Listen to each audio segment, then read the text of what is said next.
All right, so originally I wasn't going to do any of these videos because I'm not really an expert at any of this stuff, and I don't feel right trying to do videos and give out information that I'm not an expert on or know all the ins and outs. But Jen and I were talking, and we decided that I really have to do these videos just because when I was first starting to learn about the Appalachian Trail and I was first starting to get ready for the trail, these videos were everything to me.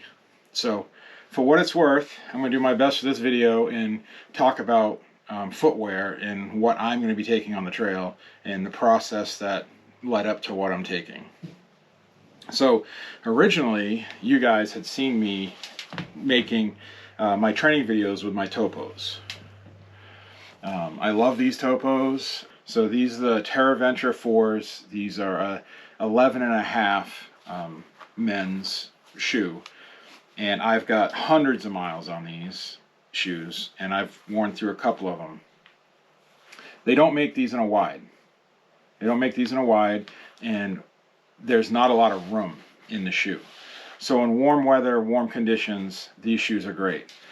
What I like about them is they do have the Vibram soles.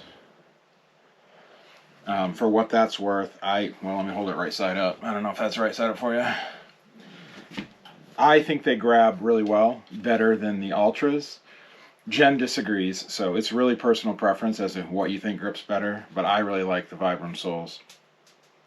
The biggest thing I like about these shoes is as a big guy and with the pack on, when I'm walking up through the trails, these shoes give a lot of protection from the rocks. Like I don't feel like the rocks are poking right through the shoe into the bottom of my foot. And they have some kind of rock guard in them. And that is one of the largest things I absolutely love. But these shoes will not be going on the trail with me. And I'll explain that here in a second. To start, they're not going to go. I also been training in these Lone Peak 6s, Altras. These are 11.5 wides. Lone Peak 6s. I don't even sure you can get these anymore. Absolutely love these shoes. They're a wide and they have a lot more room in the shoe for heavier socks and so on and so forth. The downside of these shoes is the rocks, with my weight, the rocks feel like they're coming right through the bottom of this shoe. They poke me right in the foot, and they actually hurt. You get a pointed rock, they hurt. So that was one of the reasons why I wasn't really running these to go with. These are a zero drop shoe. You do not want to start out with these if you've never worn a zero drop shoe and just go on the trail. I highly encourage you not to do that. If you've never worn a zero drop shoe, it's a huge feeling difference in your ankle, and you're probably going to experience a little discomfort. I did, but we've hiked, again, hundreds and hundreds of miles in these shoes over the years. So Lone Peak 6s. These are what's going to go, not this pair, but we just picked up a brand new pair, and I've been breaking them in. These have 4 or 5 hikes on them. These are brand new. These are Altras, Lone Peak 8s. So these are the Lone Peak 8s, and I'm actually very impressed. There's not a huge difference. I've read a lot that there was a huge difference between these two, and there's not. I really like the Lone Peak 8s, and I didn't notice a huge difference between the 6s and the 8s. These are 11.5 wides, and everyone talked about there being size difference. I didn't experience that. These seem to be the exact size as the Lone Peak 6s. That's my personal experience. I can't hold to that. So these are what I'm going to start the trail with, coming right up. These are what I'm going to start out of the gate, and if there's issues with these, I may fall back to the topos. If the weather is warm enough where I don't need the heavier socks and the waterproof socks. The topos are big enough I can put a waterproof sock, but I have to run a really, and I don't know if I got one, I have to run a really thin, darn tough sock inside the topos with the waterproof sock. And just the waterproof sock didn't really work. The Lone Peak 8s, I have got the Super Feet. I went to those. Actually really love them. And I thought there was some big scientific thing for picking out insoles. You go to a shoe store that is nice and will allow you to just try them on, and you just go through them. You try them on, tell them what foot your size it is, and they'll give them to you. You put them on, you walk them around the store, and you make your best pick. That's what they did with me. That's what I did. Jen rocks these blue ones. The color distinguishes. I think these are mediums. Absolutely love these. So to combat the rocks going through the bottom of the shoe, Altra makes a rock guard. So inside these shoes is a rock guard. And that is what we have done to combat the, that's what we have done to combat the rocks going through the bottom of the shoes. So the rock guard goes in like so, and then the insole goes in on top of the rock guard. And the insole itself is pretty thick. It's a pretty heavy duty insole, so I think that adds some protections. And the combination of the rock guard and the new insole gives me the rock support because of my weight on the bottom of the feet. So I'm very, very excited about that. So Lone Peak 8s, that's what we're rocking. I run, on the Lone Peak 8s, I run the Dirty Girl Gaiters. They Velcro on the back here. They Velcro on the back like this. And on the front, so on the front they clip in. They used to have a little plastic ring right here that you would put the Dirty Girl Gaiters on, and that's gone. They don't no longer come with that, but they still have a spot for the Gaiters. And here's a little tip for you, and I hope this helps. So most people try to slide this hook underneath. They try to slide this underneath the loop here, and don't do that. It's miserable to try to do that. What you do is you flip it over. It's hard to show. I don't know how this is coming out. You flip this hook over, and you just slide it. You push your thumb on it and slide it down, and it hooks. And when you take it off, don't try to like push it through and feed it under. It's miserable to do that. You flip it over, you pull the Dirty Girl forward, and then you push this back. It's that simple. So I've seen a lot of people, I've seen other people that use these struggle with that, and they were really mad that the ring was gone. But if you just fiddle with this, you just flip this over, slide that through the loop. It's that simple. Very easy to get on and off. The downside to these Gaiters, you have to put them on. You have to remember to put them on. So the socks I'm gonna run starting, are these merino wool Injinjis. They're a little warmer. I find they're warmer. And they're toe socks. And I'm like, toe socks? Like my toes, I have these fat pudgy feet, and I have little nubs as toes. And I'm like, I don't know that I want toe socks. But love them. These are good. These are the thicker merino wool ones. I'm sorry, I'm not great at names. And they're a longer calf. So I like how they, in the winter months, I like this. They'll come up on my calf. So they're like a half calf, full calf, like crew sock. So I'm running the merino wool Injinjis with the toe socks. I'm also bringing a light pair, and they haven't come out of the package. These are super light. They're liners, and they're not. But I want a replacement in case I blow out one, or if my feet get really wet. You know how cranky I am with my feet. If I want to get dry socks, I'm going to have an extra liner to put on, and dry socks to do that. So these are a lot lighter in them, and these are the base layer ultra thin Cool Max. So that's what I'm running. The socks I'm bringing, so these are the standard trail sock, which I'll run in the summer months, in the warmer weather. But to start, I'm going to bring these. These are going to be my starting socks. These are Darn Toughs, brand new. They're I forget what they have the AT. They're like the AT symbol, and they're thicker. They're thicker on the bottom and in the toe.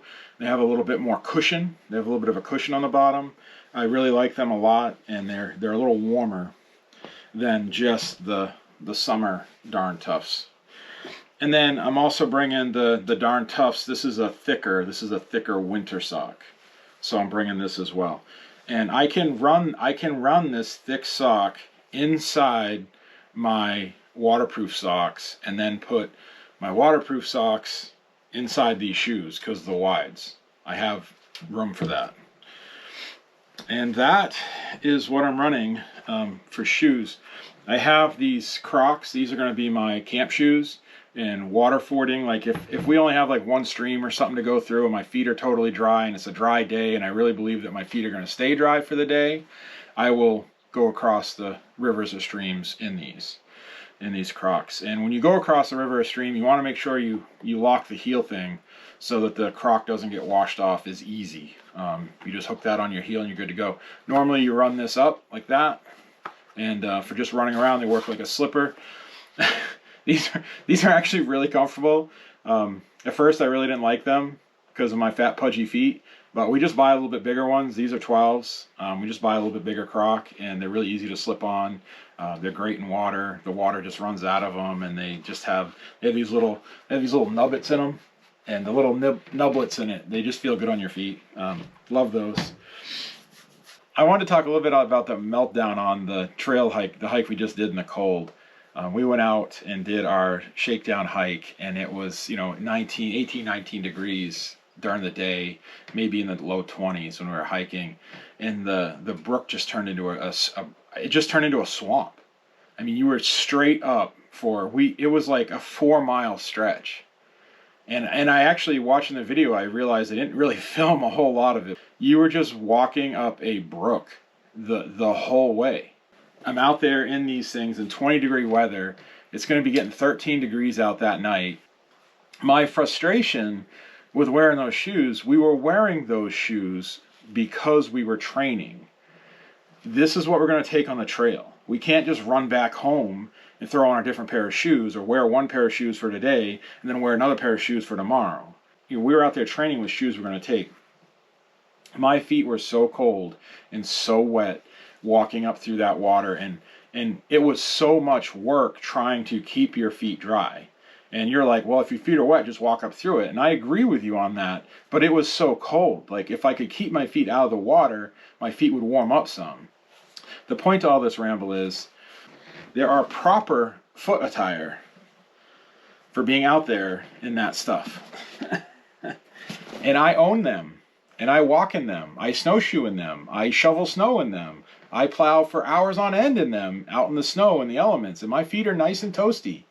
So I'm out there in this crap walking up this trail, and my mind knows that I have perfectly nice boots back home that are suited for that element. And I just couldn't get my head around it. I really had a meltdown. My feet were really cold, and I was really upset and really frustrated. But the training was valuable. The positive side to all that is the shoes performed. The gear kept us warm. We got through a really, really hard element. I mean, it was really cold, and our feet were just constantly in water the whole day. And at night, it got really cold, down in the teens, single digits, in the middle of the night.